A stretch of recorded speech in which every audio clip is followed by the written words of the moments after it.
Tonight, a gut punch for Canada's steel industry. 1,000 workers facing layoffs. It's a lot of nervousness. Folks are very, very worried. Already hit hard by tariffs, Algoma Steel is cutting more than a third of its workforce after hundreds of millions of government loans. No smoke, but a dangerous fire is still burning inside a Toronto high-rise. We can't access this easily at all. We have been trying for 4 days. The unusual materials inside the walls, making it so hard for crews to put it out. The World Health Organization throws its weight behind drugs like Ozempic. This is good news for people living with obesity all around the world. Could it help make the medications more accessible and affordable? From CBC News, this is The National with Erica Johnson. Thanks for joining us. Adrian is on assignment. One of Canada's largest steel companies, Algoma, handed out 1,000 layoff notices today. This just 2 months after accepting $500 million in government loan guarantees, in part to protect jobs. The layoffs are linked to a major transition in how the company makes steel, now happening a year earlier than planned. Algoma blames the pressure from Donald Trump's punitive tariffs. Still, there are questions tonight about that government assistance for a company now sidelining a large chunk of its workforce and dealing a huge blow to the Northern Ontario city of Sault Ste. Marie. Here's Nisha Patel with the fallout. A major blow to Algoma Steel workers. The Northern Ontario company will cut nearly 1,000 jobs in the coming months, almost 40% of its workforce. Christmas is 25 days away. Really? They really had to do it today. They couldn't wait another month. Algoma is losing sales as the trade war drags on, so the company is shutting down its traditional furnace operations, shifting to electricity-based steel production as it tries to stay competitive, and it needs fewer workers. The transfer to the EAF technology happened earlier than expected, in part because of the market and the tariffs. In a statement, the company said this transition is necessary to protect Algoma's future in the face of these extraordinary and external market forces. Just a few months ago, the federal and Ontario governments gave Algoma $500 million in low-cost loans, at the time saying the support would limit disruption to its workforce. But it's not clear if there were any conditions. Without that funding, the job losses might be even more significant. The industry minister defended the policy. We will make sure that we support them as they're developing new products and also accessing new markets. We'll fight for these jobs. Experts say while Algoma does need to pivot, the road may be bumpy. In the meantime, these cuts will be felt deeply across the city of Sault Ste. Marie. 1,000 layoffs at our number one employer will, I think, impact every aspect of our community. And for many, there are big questions about what comes next. It's a lot of nervousness. Folks are very, very worried. Algoma produced an excellent wage and an excellent career for so many people. Some of the people we talked to are hopeful, though, that once Algoma is back on solid ground, a number of those workers could be hired back. Okay, but there's been little progress on getting a trade deal with the U.S. Yeah, discussions have stalled, but the Prime Minister plans to be in Washington later this week for a World Cup event. That could put him in the same room as Donald Trump, though there may not be much time to talk trade. Nisha Patel, thanks for this. Toronto fire crews are still battling one of the most complex fires in the city's history, smoldering inside the walls of 2 joined apartment towers. As Jamie Strachan shows us, they've been on the scene for days trying to get at the material that's actually burning. In the walls of these Toronto apartment buildings, a blaze that has confounded firefighters for 4 days. Our senior operations commanders that have been with Toronto Fire Service near 40 years. They have never seen something as complex as this. The culprit, wooden particle board. This is the material, which is combustible particle board that was placed between an expansion joint. That is causing us the problem. And access to getting to this is next to impossible for our crews. It's slowly smoldering inside of the walls or gap between the two connected buildings. But if it weren't for the fire trucks outside, you wouldn't know there is a fire. The very frustrating thing for our staff, it is not generating flames. As I said, think of a cigar that is slowly burning. And so it is just creeping up and spreading. So at this point, our thermal imaging cameras are not even picking up heat signatures. A byproduct of the slow-burning particle board, carbon monoxide. Both buildings were evacuated last Thursday. Around 300 residents staying with family or in area hotels. Every time there's an update, I just, immediately read it, hoping for good news. We just want to make sure when we go back it is really safe and that we won't need to be evacuated again. The makeup of particle board, tiny wooden fragments glued together, is helping to make this fire so complex and frustrating. Imagine one burns and produces enough heat to burn the next one, and then the next one, and the next one, but it's all within that particle board in such a condensed environment. So you have a slow burn. For residents, no word at this point on when they can return home. Toronto Fire says it's still trying to come up with ideas on how to best extinguish this stubborn, unseen fire. Jamie Strachan, CBC News, Toronto.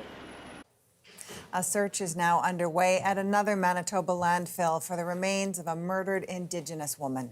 I hope we're able to bring her home and bring her home soon. Crews began this morning combing through debris for Ashley Shingoose. The 30-year-old, previously identified only as Buffalo Woman, is believed to have died in March of 2022. One of 4 women murdered by a serial killer. The remains of 2 of those women, Morgan Harris and Mercedes Myron, were recovered earlier this year from another landfill. The Prime Minister is shuffling his cabinet, filling the gap left by Stephen Guilbeault's abrupt resignation last week. Kate McKenna with who's taking over his portfolio and what Guilbeault is now saying about why he made that move. Good afternoon and welcome to Rideau Hall. A cabinet shuffle to fill the hole just left in Mark Carney's front bench. I, Mark Miller, do solemnly and sincerely promise and swear. A Trudeau-era minister is back. Former Immigration Minister Mark Miller takes on Canadian identity, culture, and official languages. I am a guy that likes to be busy, and so, I was a little restless, but it's nice to get the opportunity to keep on doing some amazing work and contributing to Canada. Environment Minister Julie DeBruzen adds nature to her title, and Joelle Lightbound will take on the role of Quebec Lieutenant in addition to already serving as Procurement Minister.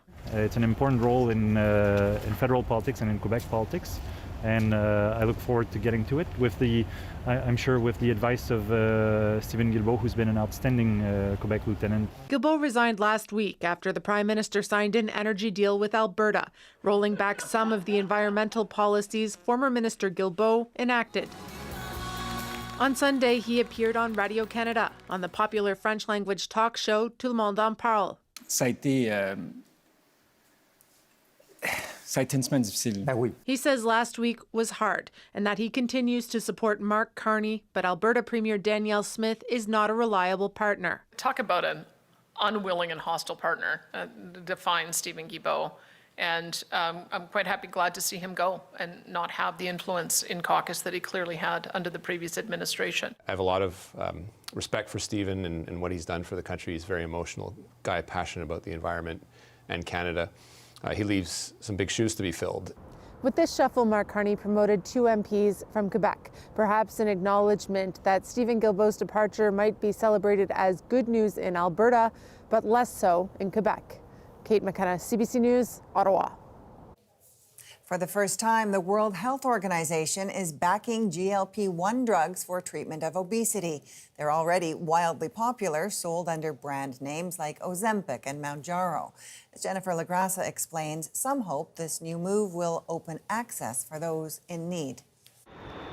The World Health Organization is boosting the legitimacy of GLP-1 drugs like Ozempic and Wegovy. These new medicines are a powerful clinical tool. Already recommended to treat diabetes, the WHO is now endorsing them to treat obesity too, alongside exercise and a healthy diet. Obesity is one of the most serious public health challenges of our time. Globally, more than 1 billion people are considered obese. Last year alone, 3.7 million people died from obesity-related conditions like heart disease or diabetes. The Canadian scientist who discovered the hormone used in the medications applauds the WHO's move. I think this additional scrutiny of the totality of the evidence by WHO will add weight to the importance of treating obesity seriously. A recent survey suggests 1.4 million Canadians are already taking a GLP-1. In Canada, the drugs require a prescription, and the cost usually isn't covered for obesity treatment. On average, I'm spending about $500 a month. For the last decade, Lisa Schaefer has been using a GLP-1 to manage her weight. She wants the medication paid for those who really need it. What's really heartbreaking is we're seeing more often people going, guess what? I'm formally diagnosed with having diabetes, which means now my medication is covered. We shouldn't be that excited to get another really serious chronic condition to get the treatment that we actually deserve. And while these drugs are having their moment in mainstream culture, experts say they're not a quick fix. So these are drugs that, with side effects like muscle loss and vitamin deficiency possible. if you're thinking about, there's an event coming and you just need to lose some weight prior to that event, I mean, these meds are not for those patients. The WHO says access and affordability are still big hurdles, with the drugs projected to reach less than 10% of those who could actually benefit by 2030. Jennifer Lagrassa, CBC News, Toronto. Luigi Mangione, the man accused of gunning down a health insurance CEO in Manhattan, was back in court today. As Mangione's supporters demonstrated outside, prosecutors played for the first time in public the 911 call that led to his arrest at a Pennsylvania McDonald's. Mangione's lawyers are trying to exclude evidence found during his arrest, including a 3D printed gun and purported journal entries. U.S. lawmakers say they're reviewing a military strike on an alleged drug boat back in September. It was issued after an initial strike, seemingly to kill the remaining survivors. Katie Simpson shows us why some say that's a war crime. This is the alleged drug boat the American military struck not just once, but twice. The reason why is under review and is raising alarms. According to a Washington Post report, after the initial strike, 2 survivors were clinging to the smoldering wreck. The second strike was needed to kill everyone, a verbal order allegedly made by Defense Secretary Pete Hegseth. If the facts are as have been alleged, that there was a second strike specifically to kill the survivors in the water, that's a stone-cold war crime. You can't effectively just kill survivors who are no longer a threat to you. Good afternoon, everybody. The White House confirmed 2 strikes, but stopped short of saying it was to kill remaining survivors. The strike conducted on September 2nd was conducted in self-defense to protect Americans in vital United States interests. The strike was conducted in international waters and in accordance with the law of armed conflict. And the White House denies Secretary Hegseth ordered everyone be killed.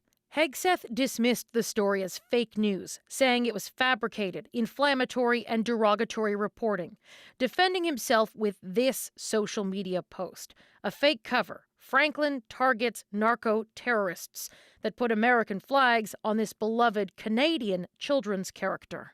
It is the duty of the commander-in-chief to protect the homeland from that type of attacks. The U.S. has targeted multiple boats, killing dozens of people it alleges are drug traffickers. It's part of a broader pressure campaign targeting Venezuelan President Nicolas Maduro. Venezuela denuncia. At an OPEC conference, Maduro's allies said the U.S. is really after Venezuelan oil. Some of Trump's allies are rooting for regime change, hoping American companies can get more involved in Venezuelan oil. I do know that everyone in the hemisphere, from Argentina to Canada, would love to deal with American companies, including the Venezuelans. A bipartisan review of the strikes is now underway in Congress, lawmakers seeking audio, video, and even testimony, while Trump met with his national security team to consider his next moves. And Katie, we heard questions about this being a war crime, but that's just one legal concern here. Yeah, the White House has claimed it's at war with these drug traffickers, but some lawmakers and legal experts say it's not a sound argument. They see these strikes possibly as a violation of human rights laws, possibly even extrajudicial killings. Katie Simpson in Washington tonight. In Hong Kong, police have arrested 13 people on suspicion of manslaughter after that devastating fire at a high-rise complex. The death toll is now up to 151, with more than 40 others still missing. Last week, fire engulfed 7 towers under renovation. Officials say tests indicate the mesh used to cover the bamboo scaffoldings didn't meet fire-resistant standards. A Canadian woman is recovering tonight after an attack in the occupied West Bank. She says she was beaten and robbed by Israeli settlers while she was volunteering with a pro-Palestinian group. She told her story to Tom Perry. So I have facial bruising and contusions and a concussion. I have severely bruised ribs. Her body still aches, one eye is blackened. This BC woman and her 3 Italian colleagues recuperating in Ramallah after they say they were attacked in the occupied West Bank. They fear they'll be targeted or deported if they're identified, so CBC News has agreed not to reveal their names. 10 masked settlers entered. 2 of them had assault rifles. Many of them were armed with clubs. They came in, I began to try to film them. They smacked me across the face, so I threw my phone away. The attack happened early Sunday morning in a village near Jericho.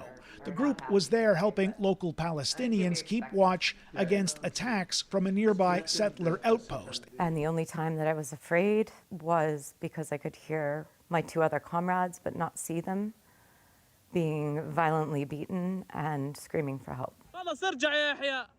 This incident comes amid a wave of settler attacks in the West Bank, targeting vehicles, businesses, and homes. Israeli Prime Minister Benjamin Netanyahu has urged security forces to pursue the attackers, but human rights groups and the UN say extremist settlers operate with a sense of impunity, with authorities often turning a blind eye to their actions. The community has faced threats. The 4 activists are with a group that brings foreign volunteers to Palestinian communities to help deter settler violence. It's getting more dangerous day after day. Even in the near future, it will be worse than this. Global Affairs Canada says it's aware of reports of a Canadian being injured in the West Bank and that it strongly condemns extremist settler violence. The Canadian and Italian volunteers say they hope that once they've recovered, they can continue their work. Tom Perry, CBC News, Jerusalem. Rescue crews are racing to search for the missing after deadly floods tore through Southeast Asia.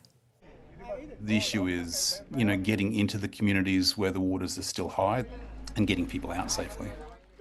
The work being done to help the millions who've been displaced. Honoring those killed in the École Polytechnique massacre. I feel a lot of responsibility to keep on carrying forward. The swell of donations helping future engineers. And stumbling upon a rare sea creature. I was yelling into my snorkel with excitement. We're back in 2.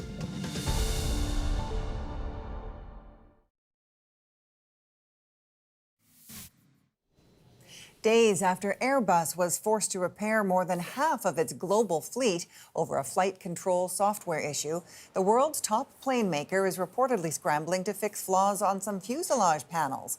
The issue affects dozens of A320 model jets that are still in production, delaying some deliveries. Airbus says the problem originated with a supplier and is being addressed.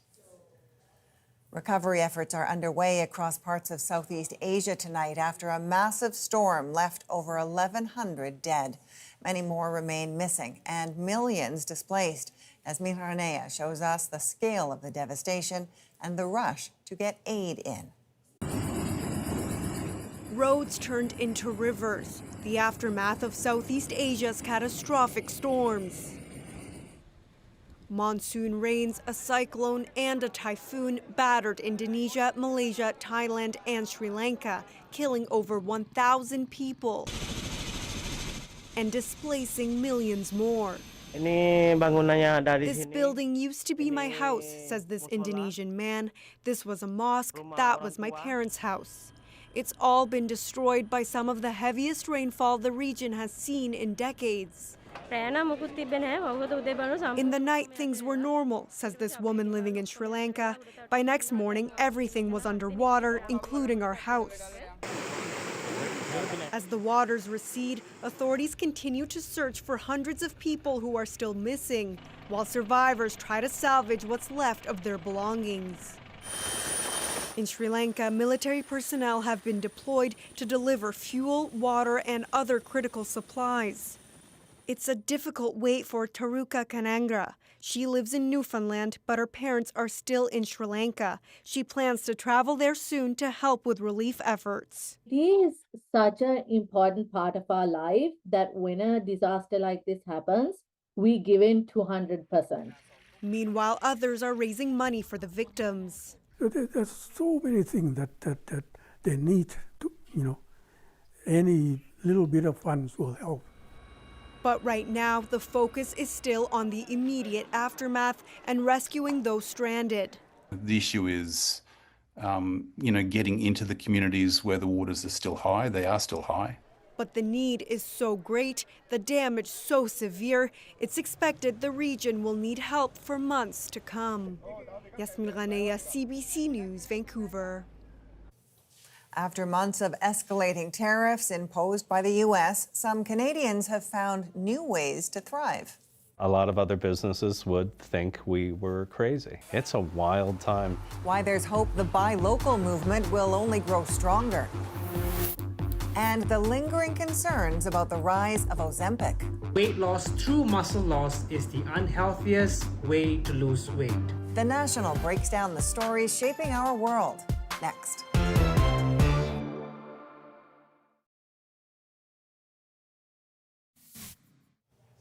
$200 jobs at a Southern Ontario Crown Royal bottling plant are officially lost. Workers at Diageo have ratified a closing agreement ahead of the factory's shutdown in late February. To watch them go through what they've been through is incredibly disheartening. It breaks your heart. It really does. Union members voted 89% to accept the closure agreement. Full terms of the deal are not being released, but it does provide workers with a better severance package than was required in their last contract.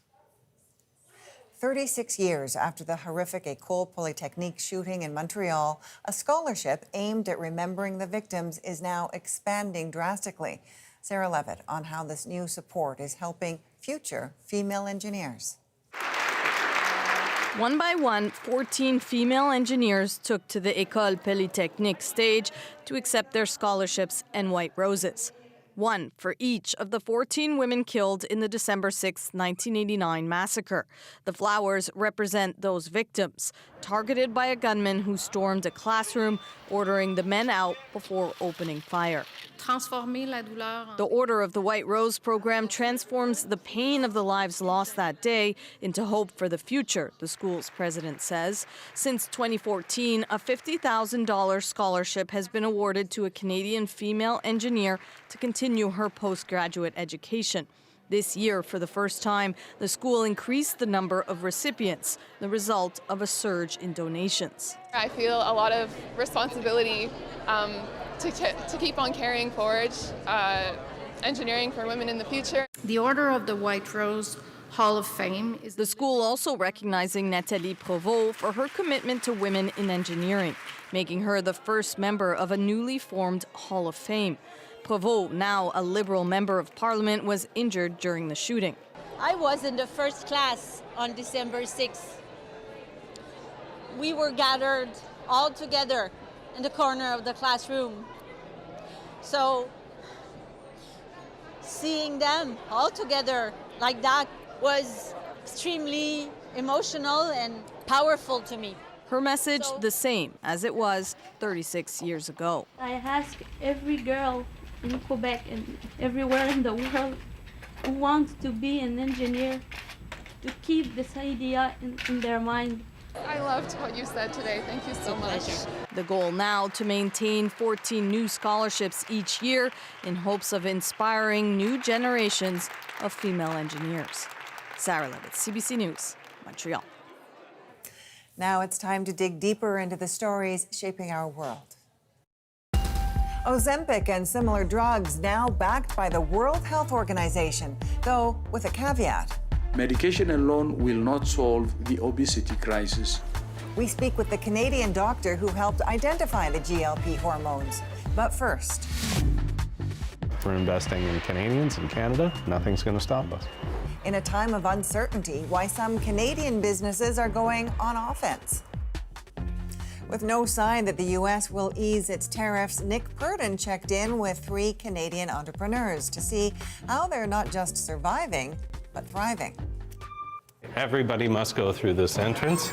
We know Canadians. We intend on taking market share from our competitors. We're multinationals. Just what we do. That's just a Canadian patriotism. We want our country to be strong and thrive. And a snowplow company. I mean, you can't get more Canadian than that. Pretty much everything's at stake right now. It's either a recession or we kind of revamp and pivot and stand up and do things differently. A lot of other businesses would think we were crazy. There's so much uncertainty on how business should move forward. It's a wild time, absolutely wild. But at the same time, we're investing in Canadians in Canada. Nothing's going to stop us.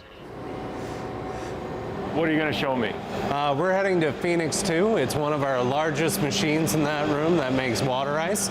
Ashley Chapman, the top dog at Chapman's Ice Cream, a family business that's been around since the 1970s. Let's head on up. We're making a 3-flavored novelty today. And in this uncertain economic time of tariffs and the changing relationship with the United States, he's not cowering. In fact, he's going on offense. Could that be the right tactic to fight in this trade war? Ashley still remembers how all this got started about a year ago. When Trump started making all of his threats against Canada and bringing up tariffs and all of these things, well, I'll be honest with you, I got pissed. And so Ashley Chapman dug in. Even though tariffs made making his ice cream more expensive, he refused to raise prices. With all the uncertainty, he still tried to keep it business as usual. Stakes were high in the small town of Markdale, Ontario, where Chapman's 900 or so workers are almost as many as the population of the entire town. It was a roller coaster ride for all of us because there was, 10%, 15%, 50%, 100%, 30%. What are the tariffs day to day, hour to hour? I was glued to my phone, trying to figure out how this was going to affect the company.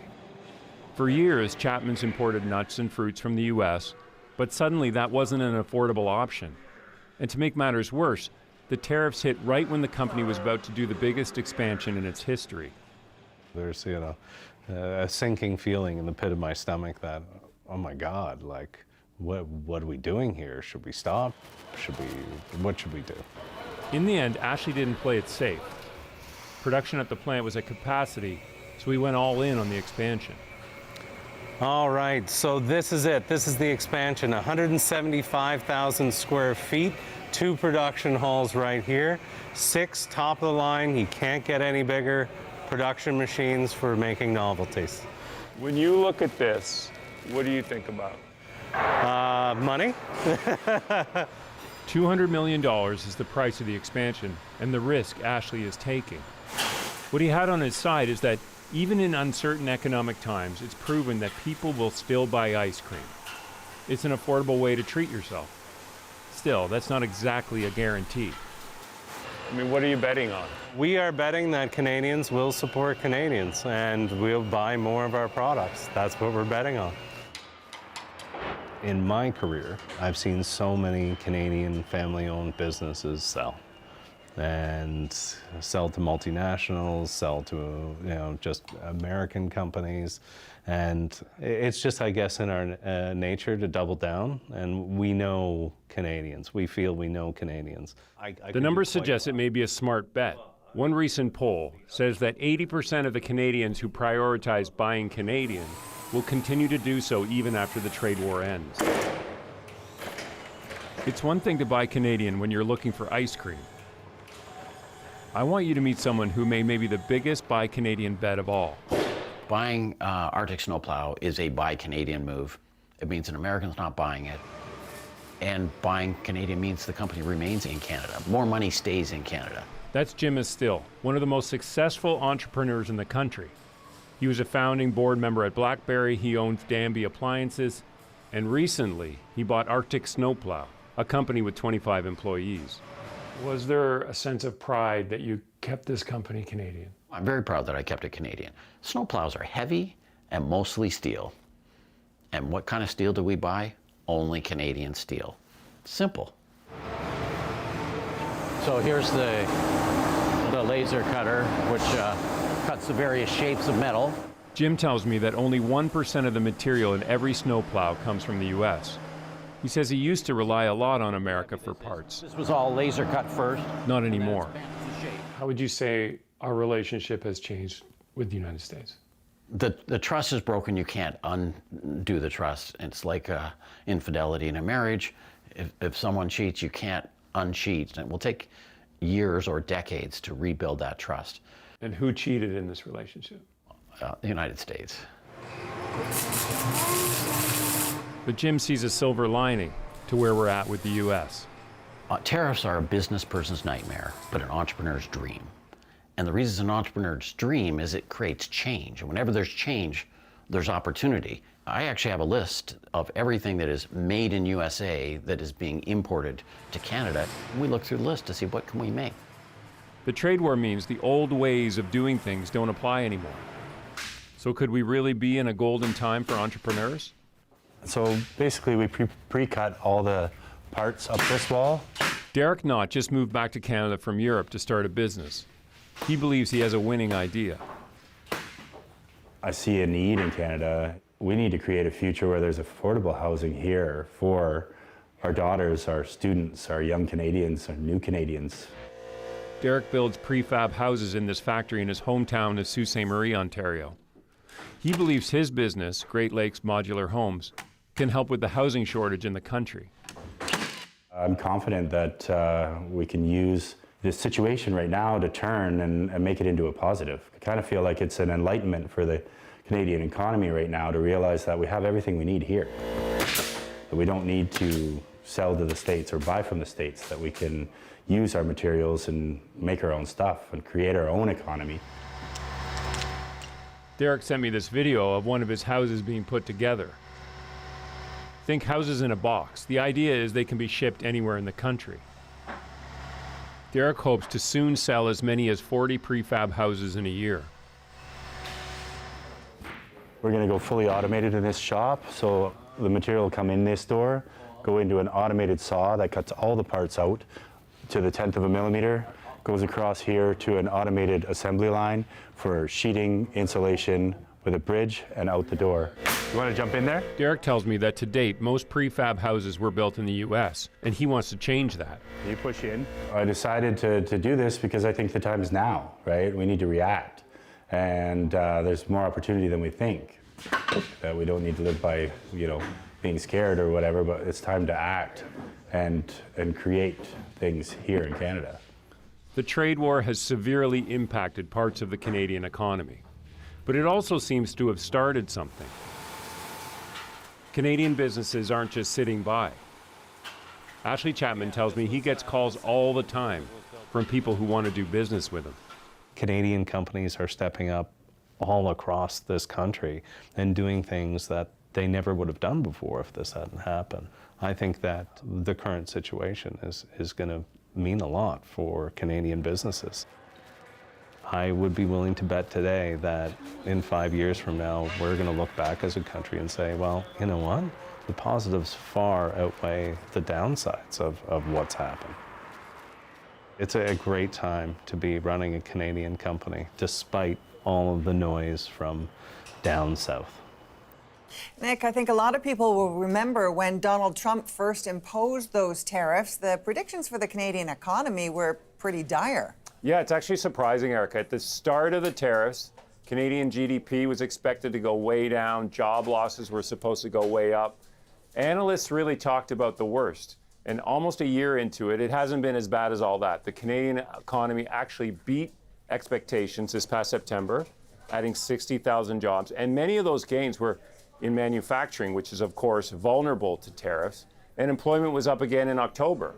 So, you know, we know about the Buy Canadian movement, but there seems to be a proud sort of produce Canadian movement going on too.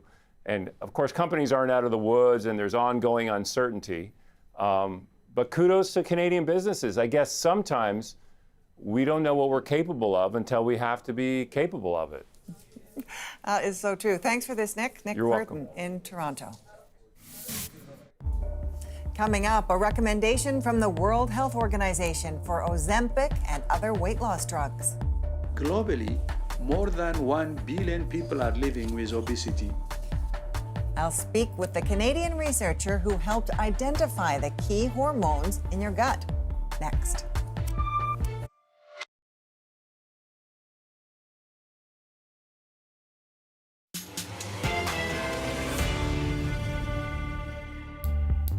New guidelines from the WHO recommend popular drugs like Ozempic to treat obesity.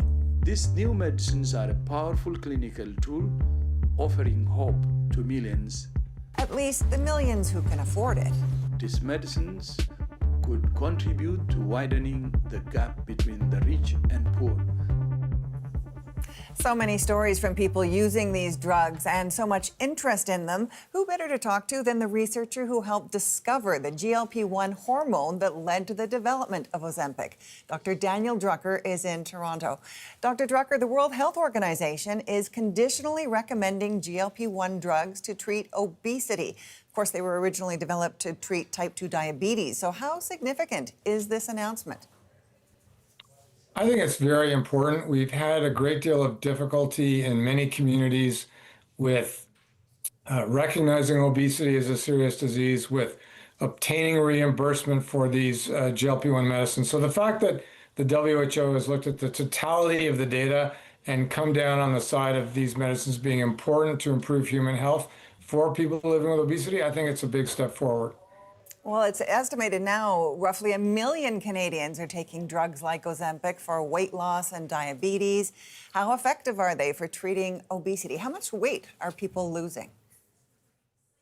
You know, we started with liraglutide 11 years ago. People lost 5 to 10% of their body weight. Semaglutide upped that 10 to 15% of their body weight. More recently, tirzepatide, we're seeing 15 to 20% of their body weight. And most importantly, you know, in people with serious heart disease, we're seeing reduced heart attacks, strokes, reduced rates of death. So we really can improve health with these medicines. As you know, social media is filled with celebrities and others, some touting success stories and how it's helped their health, but also a lot of young women talking about how these drugs are helping them drop the pounds. Are you at all concerned that it's adding to an unhealthy pressure to be thin? This is definitely an issue, and we do worry about young people and body image and social pressure. I think there's a need for use of these medicines to be made in conjunction with an experienced healthcare professional who can always assess the risks and benefits and be a partner along this weight loss journey when it's appropriate. And so when you see people speaking out about it on social media, how confident are you that they're actually having an informed conversation with their doctor? I think it's quite variable. As we know, in many countries, you can, arrange an interview on the internet and have someone fax you a prescription, and it may not be difficult to get these medicines. So I don't think we always have people using these medicines under the optimal circumstances, and there's more work to do in that regard. We're also hearing on social media people who are concerned about the side effects of using Ozempic for weight loss, like this. The one side effect I was warned about on Ozempic was that if I overate, I would projectile vomit. That's never happened. But here's what's actually happened. There are 5 side effects I've experienced while being on these medications. That is nausea, fatigue, diarrhea, that's always a fun one, migraines, and constipation.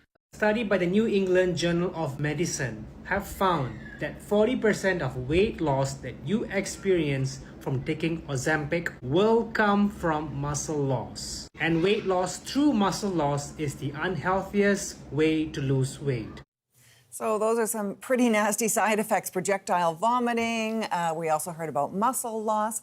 How dangerous is muscle loss and what effect does it have on the immune system?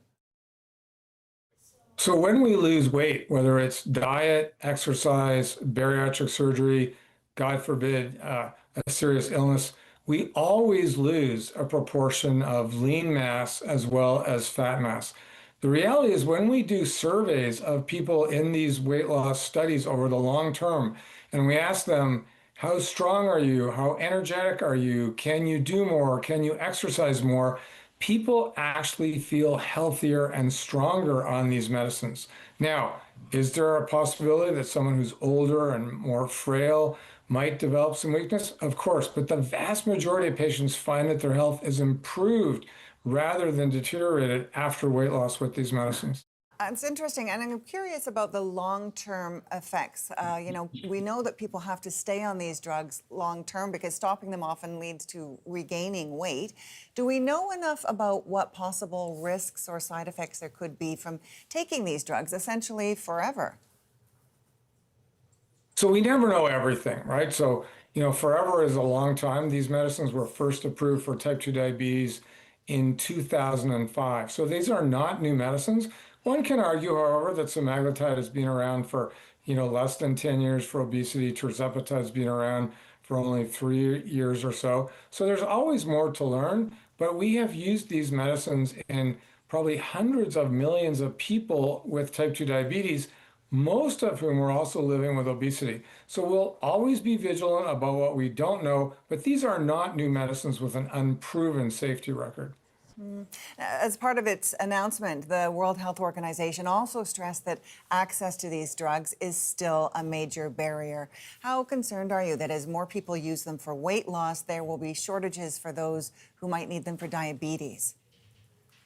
I think this was a real problem perhaps 2-3 years ago when semaglutide was in shortage, tirzepatide was in shortage, and it was somewhat unethical to divert those medicines from someone with type 2 diabetes and heart disease to someone who wanted to lose 10, 15 pounds because they wanted to go to a wedding. But we've seen major improvements in supply from both Novo Nordisk and Eli Lilly. We have a new form of a tablet that might be approved from Eli Lilly next year, pending regulatory approval. And we actually have dozens of new medicines in this class in late stages of clinical development, plus generic manufacturers in many countries poised to introduce semaglutide at a more reasonable, affordable price. So I think we've made a lot of progress in broadening the supply chain, but price is still an issue. These medicines could always be made more affordable so that more people who need them can access them.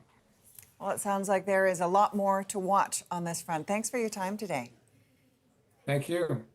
Dr. Daniel Drucker is in Toronto. Coming up, a snorkeler comes across a rare sea slug. This is the only real case in the animal kingdom where you actually have animals doing photosynthesis. Why this creature is exciting scientists. Next in our moment.